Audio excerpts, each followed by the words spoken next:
काय कार्यकर्ते.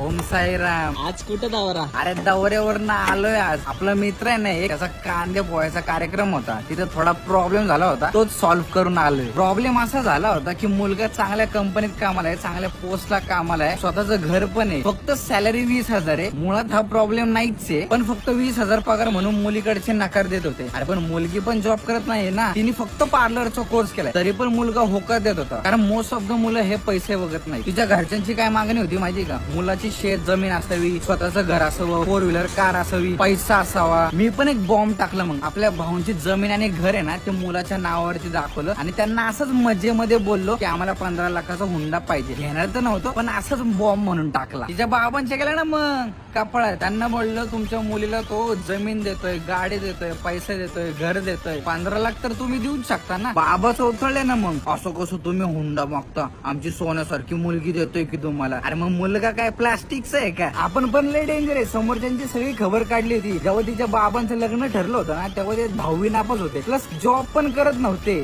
शिवाय बायकोकडनं 4 लाखाचा हुंडा घेतला होता, तरी सुद्धा त्यांचं लग्न झालं ना, आणि आज ते सेटल सुद्धा आहेत. मग मुलगा पण हळूहळू होईल की सेटल. मुलींना तुम्हाला सांगतो, एक मिडल क्लास मुलगा वयाच्या 30व्या वर्षी पूर्णपणे सेटल होऊ शकत नाही. तो उद्या जाऊन लाखोमध्ये कमवणार आहेच, पण तुम्ही त्याला तेवढा टाइम तर द्या. मुलांच्या मनाला पण समजून घ्या. एका मुलाकडे घरच्यांची जबाबदारी असते. पैसा नाही म्हणून कोणताही बाप मुलगी देणार नाही, त्याचं टेन्शन. आई वडिलांची स्वप्न, बहिणीच्या शिक्षणाचा आणि लग्नाचा खर्च, वेळेवर सेटल व्हायचं टेन्शन, या सगळ्या गोष्टीच्या दोरीवरती लटकून स्वतःची स्वप्न